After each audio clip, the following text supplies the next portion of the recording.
Mesdames et messieurs, bonjour et bonne fête à toutes et à tous. Je suis en fait tout à fait ravi de vous retrouver dans cette édition tout à fait spéciale de l'Égypte à la Lune, votre fenêtre sur le monde égyptien, parce qu'aujourd'hui, on célèbre une occasion très précieuse, très importante pour le monde arabo-musulman, mais aussi pour le monde entier. Il s'agit de l'anniversaire de la naissance du prophète Mohammed, que la paix et bénédiction d'Allah soit sur lui.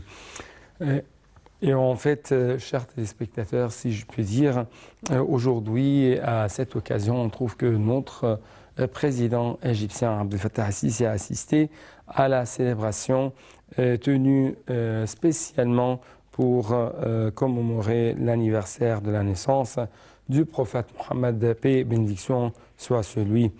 Lors de sa participation à la célébration organisée par le ministère de Waqf, le président Abdel Fattah al-Sisi a prononcé un discours au cours duquel il a un discours plutôt à cette occasion.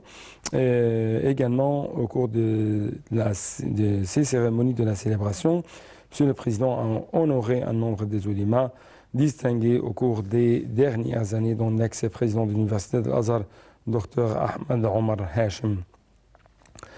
De son côté, le ministre de Waqf, Dr Mohamed Mokhtar Gouma, a affirmé que le Saint-Coran avait présenté un hadith révélant la grande position du prophète Mohammed, paix et bénédiction soit sur lui.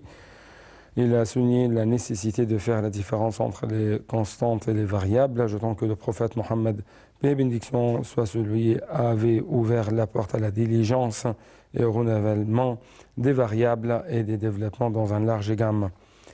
Le ministre de Waqf a présenté une copie du Coran au président Abdel Fattah al-Sisi lors de la célébration. Pour sa part, le grand imam d'Al-Azhar, Dr Ahmed Taïb, a affirmé que le monde passait par une période des défis et des crises. Il a besoin de suivre les sunnas, les éthiques du prophète Mohammed, paix et bénédiction soit sur lui. Il a également souligné que la compassion et la tolérance dont nous avons besoin dans la vie des citoyens de communauté était une des propriétés, des vertus du prophète Mohammed, paix et bénédiction soit sur lui.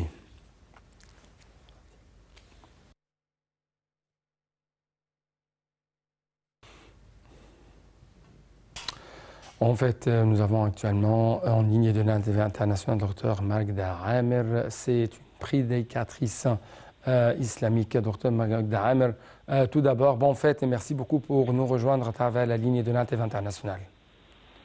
Allô? Allô, oui, bonne fête. Oui. Oui, tout d'abord, bonne fête. Vous êtes toujours la bienvenue sur l'Interview international.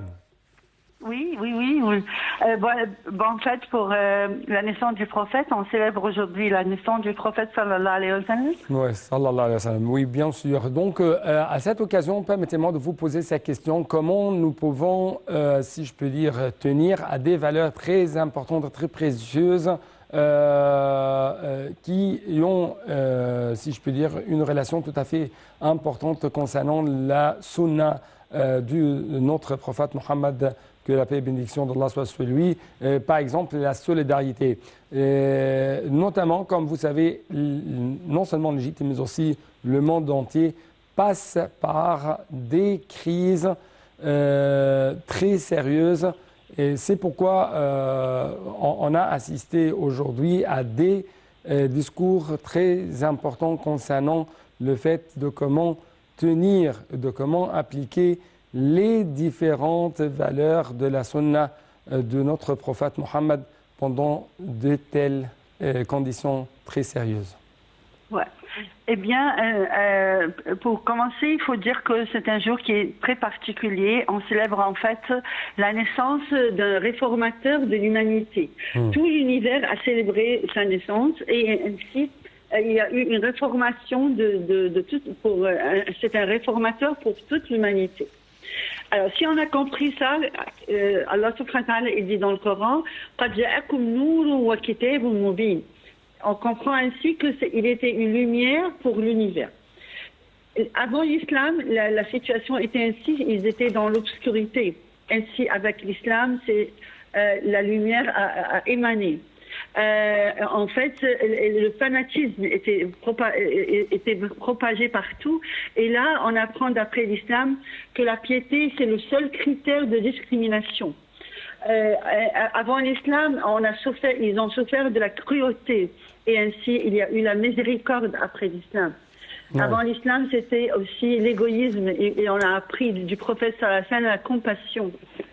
C'était l'anarchie avant l'islam. Et la discipline, c'est une des règles principales en islam. C'était l'esclavage, il existait. Ensuite, avec l'islam, c'était la liberté. Tout le monde a souffert de l'oppression. Et là, avec l'islam, on a établi la justice. Avant l'islam, c'était des querelles, c'était évident. Il y avait Hizb al-Fudul, il y avait comme un contrat, comme quoi pour sauver tout ce qui était opprimé avant l'islam. Subhanallah, et les gens, les tribus, ils étaient en querelle permanente. Et voilà, avec l'islam, l'islam a semé la solidarité. C'était la décadence, et voilà, l'islam, il a implémenté la moralité. Le prophète sallallahu alayhi wa sallam, il a été envoyé afin de nous apprendre surtout les valeurs morales. Ouais. C'était l'ignorance avant l'islam, et voilà, avec l'islam, on a eu la lumière de la connaissance. Et puis, ce que j'aimerais bien signaler, c'est la rigidité avant l'islam. Et on apprend avec l'islam, surtout comme vous venez de le mentionner, il faut établir la flexibilité, la tolérance, la modération, plus de fanatisme. Le fanatisme, c'est avant l'islam. Eh bien, les principaux problèmes, c'est surtout à cause du fanatisme, à cause de l'oppression, à cause de l'anarchie. Il faut absolument, vraiment, apprendre du modèle d'excellence, c'est le prophète sallallahu alayhi wa sallam. Allah subhanahu wa ta'ala dit laqad kana lakum fi rasulillahi uswatun hasana.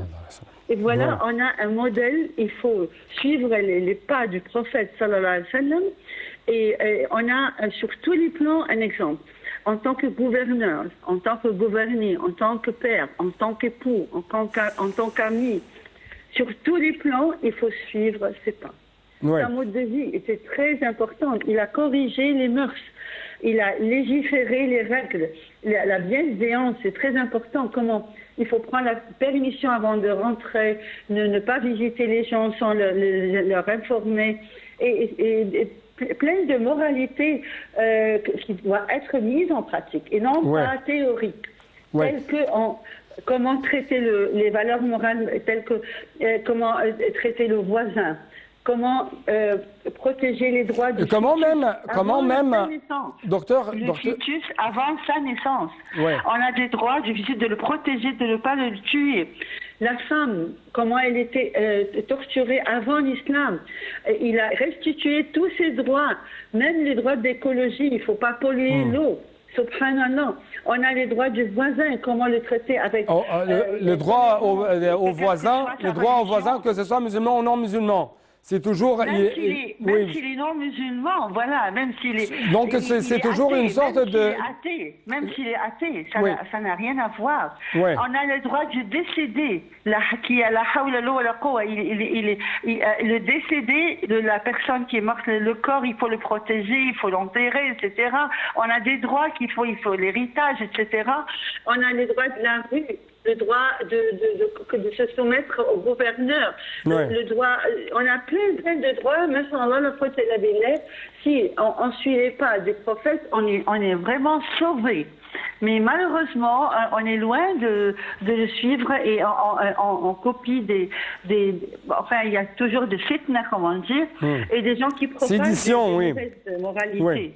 Ouais. Donc, à ce propos, comment vous avez vu les pratiques de notre prophète Mohammed, que la paix et bénédiction d'Allah soit sur lui, concernant la lutte contre toute tendance qui vise à rendre les gens déçus, à rendre les gens de plus en plus assombris, de plus en plus déçus. C'est la déception, en fin de compte.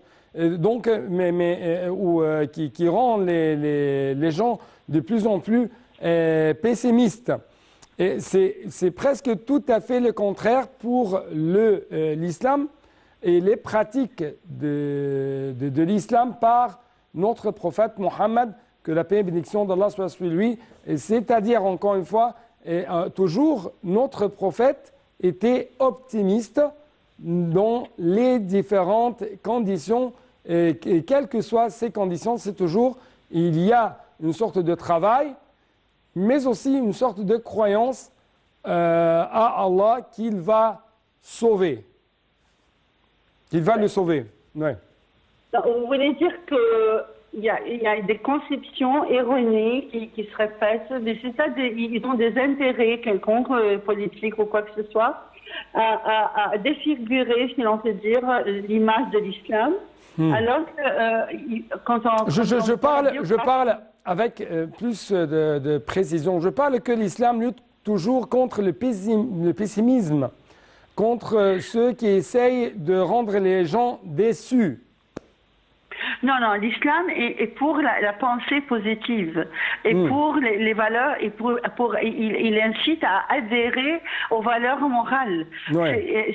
C'est pas une simple adoration d'Allah et c'est tout. Non, il y a une relation horizontale qui est avec les autres, même avec l'écologie, avec tout l'environnement et une relation verticale avec Allah. Alors, si il faut implanter tout ce qu'on a appris du Coran, les instructions coraniques et de la Sunna dans la vie quotidienne. Ainsi, ça, d'après le prophète sallallahu alayhi wa sallam, il était réputé par As-Sadiq al-Amin. Alors, il faut apprendre de lui, par exemple, d'être un homme de confiance. Au point que même les mécréants, ils confiaient leurs dépôts chez lui. On va voir comment il va réagir quand il va émigrer. Il ne va pas dire, ouais, voilà, je m'en fiche de tous les dépôts. Non, il va laisser Ali afin de rendre les dépôts à leur propriétaire. Ça, il faut, tel comportement, il faut vraiment le prendre comme un modèle d'excellence. Ouais. Il était réputé par sa loyauté. Pourquoi pas nous aussi être loyal dans notre communication avec les autres. La pensée positive quand vous dites ouais. On va voir qu'il faut être optimiste toujours et aspirer dans la miséricorde d'Allah subhanahu wa ta'ala. Il était réputé par l'humilité. Alors, pour nous, c'est un exemple aussi d'être humble, jamais de se sentir arrogant. La sagesse aussi, la droiture, le chemin de droiture, c'est le seul chemin pour nous sauver. La patience, la persévérance, la fidélité. Où est la fidélité en ce moment? Subhanallah, c'est le contraire. Il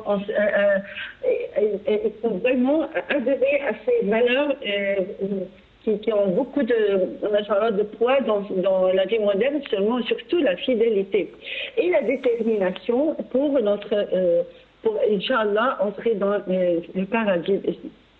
Alors, ouais. On voit comment il était déterminé, et même avant la révélation, il n'a jamais participé à des batailles, il a sauvé toujours les opprimés avant même la révélation. Ouais. Alors, moi, j'incite toujours à lire la biographie du prophète sallallahu alayhi wa sallam, à voir comment même les non-musulmans, ils savaient qu'il allait être né, et qu'il y avait des signes de sa prophétie. De sa naissance, oui. Savoir la valeur du prophète sallallahu alayhi wa sallam. Et d'ailleurs, sa naissance, c'était une concrétisation de l'invocation du prophète Abraham. Il a dit Rabbana wab'athina rasulan minhum. Et aussi même Jésus, qu'est-ce qu'il a dit? Il a prévoyé aussi la naissance de Mohammed sallallahu alayhi wa sallam. Et pour conclure, il faut dire que voilà, si on compare les autres prophètes au prophète sallallahu alayhi wa sallam, on fait une analogie suivante.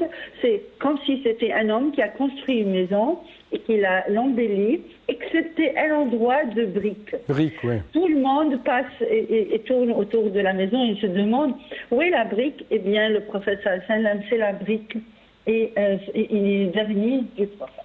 Oui. Alors, si on a compris ceci, alors il faut voir comment il avait des particularités qui sont différentes des autres prophètes. Il était préféré vraiment par ce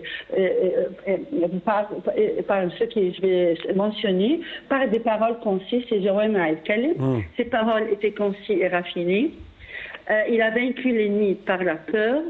Le butin lui était légiféré. Ouais. La terre lui a été considérée comme une mosquée. Et il a été envoyé pour toute l'humanité. Et il a été aussi le dernier des prophètes. Oui, en fait, Voilà. c'était un prophète très grand, un prophète qui est envoyé pour l'humanité tout entière en tant qu'une miséricorde, Oui, même les Juifs, ils ont vu une étoile. plutôt divine.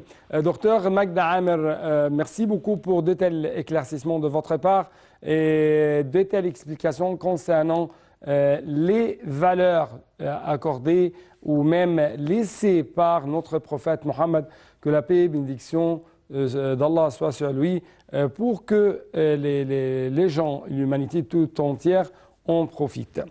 Donc, dans cette deuxième partie de notre édition, nous devons jeter plus de lumière sur une autre occasion nationale qui se coïncide avec l'anniversaire ou la célébration de l'anniversaire de notre prophète Mohammed, que la paix et bénédiction d'Allah soit sur lui. Il s'agit cette fois-ci de l'anniversaire de la victoire de la guerre d'octobre de 1973 contre les occupants israéliens. Et bien sûr, ces derniers ont mis la main sur une terre arabe, sur une terre égyptienne. Il s'agit de Sinaï. À cette occasion de l'anniversaire de la guerre de 6 octobre de 1973, on trouve que notre grand président Abdel Fattah al-Sisi a donné un discours très important. Salma Arabi va vous donner plus d'éclaircissements. Les Égyptiens qui ont mené la guerre d'octobre mènent aujourd'hui une bataille en vue d'établir une nouvelle république pour faire du pays un État moderne.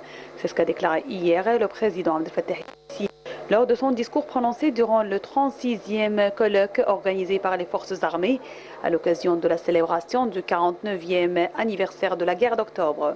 Ce colloque intitulé Octobre, volonté d'une nation, a été tenu au centre El Manara et Tagama El Khemes en présence du commandant général des forces armées et ministre de la Défense et de la Production militaire, le général Mohamed Zaki.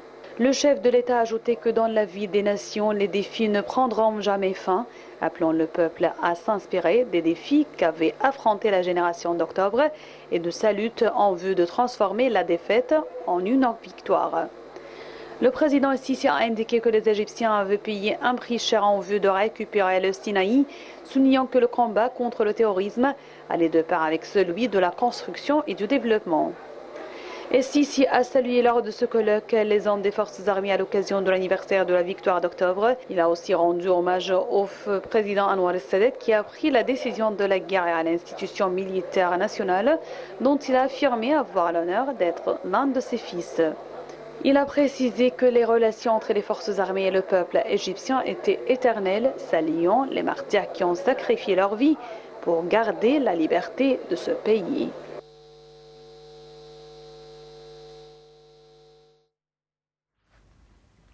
La guerre d'octobre restera toujours dans les mémoires de l'histoire comme une guerre exceptionnelle. Pourquoi? C'est ce qu'on va savoir pendant le reportage suivant. La traversée du canal de Suez et le franchissement de la ligne de Bar-Lev par l'armée égyptienne ont produit un choc sans précédent chez les Israéliens qui se croyaient à l'abri de toute attaque égyptienne. Grâce à des moyens simples mais hautement efficaces, les Égyptiens sont parvenus à anéantir le mythe de l'invisibilité israélienne. Ils ont utilisé des pompes à eau à haute pression pour ouvrir les brèches dans la fameuse ligne Bar-Lev, réputée infranchissable. L'Égypte a utilisé à merveille le principe de la guerre éclair si cher à Napoléon. Une attaque rapide qui fait perdre à l'ennemi son équilibre. En l'espace de quelques heures, l'armée égyptienne est parvenue à faire passer sur la rive ouest du canal 3 divisions blindées. Les hommes du génie militaire ont fait un travail exceptionnel en construisant des ponts sur le canal, permettant la traversée des troupes et le passage dans le Sinaï. Face à cette prouesse égyptienne, les Israéliens étaient en état de choc. Et c'est là peut-être le deuxième aspect exceptionnel de cette guerre. Elle est parmi la paix. En effet, c'est ce choc israélien qui ouvrira par la suite la voie à la paix. En effet, les Israéliens ont compris pour la première fois que leur supériorité technologique ne pouvait absolument pas garantir la pérennité de leur État. C'est ainsi qu'au sein de la société israélienne, certaines voix ont commencé à appeler à la paix. Débarrassée de l'affront de 1967, l'Égypte pouvait elle aussi s'orienter vers la paix. Sur le plan militaire et technique, la guerre d'octobre a montré pour la première fois que l'infanterie pouvait être efficace dans la lutte contre les blindés. Bien que les Israéliens aient réussi grâce à l'aide des États-Unis à traverser le canal et à menacer les villes de Suez et d'Ismaïlia, la guerre d'octobre est toujours restée dans la mémoire collective israélienne comme une défaite humiliante, tandis qu'elle restera dans la mémoire collective égyptienne comme la grande victoire qui a permis aux Arabes de retrouver leur fierté après 1967. Une main qui protège, l'autre construit. Ce n'est toujours pas un slogan, mais plutôt c'est les pratiques des Égyptiens, c'est les pratiques des leaders de cet État de l'Égypte. En fait, bien sûr, il y avait une guerre, des batailles très acharnées lancées contre les occupants israéliens, mais aussi récemment contre les terroristes et leurs leaders. Dans l'autre côté, on trouve qu'il y avait une autre bataille plus longue, plus dure. C'est la bataille pour le développement au sein de Sinaï.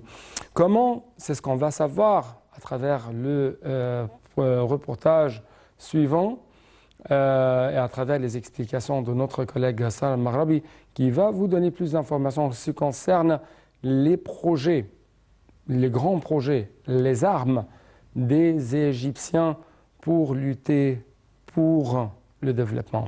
Donc, je dois vous laisser avec ce reportage et vous dire actuellement merci pour votre attention. À la prochaine.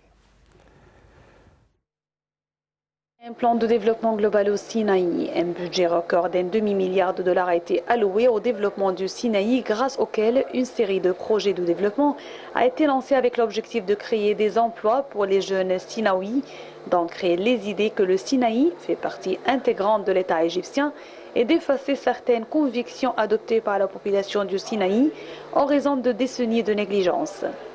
Le plan de développement global du Sinaï reposait principalement sur les exploitations des atouts de la péninsule, surtout son emplacement géographique privilégié et ses ressources minérales. Le plan couvrait tous les aspects de la vie dans le Sinaï. Il s'agissait en premier lieu de relier la péninsule à toutes les autres régions du pays.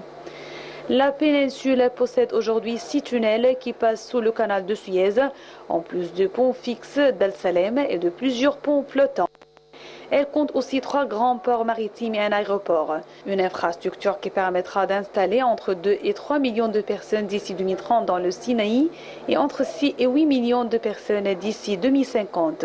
Ce n'est pas tout. 2 millions de mètres cubes d'eau traversent quotidiennement le Sinaï et environ 500 000 fédans y ont été cultivés. L'État égyptien a également tenu à ce que les habitants du Sinaï restent dans leur région, leur fournissant un logement décent et sûr. C'est ainsi qu'il a construit des villes entières, telles la nouvelle ville de Rafah, la nouvelle ville de Bel El Abd et la ville de Salem Masr. Des établissements éducatifs de haut niveau ont été créés au service des habitants du Sinaï, tels l'université du roi Salman avec ses 3 branches et l'université d'Al-Arish, ainsi que de nombreuses nouvelles écoles et de nouveaux instituts relevant d'Al-Azhar.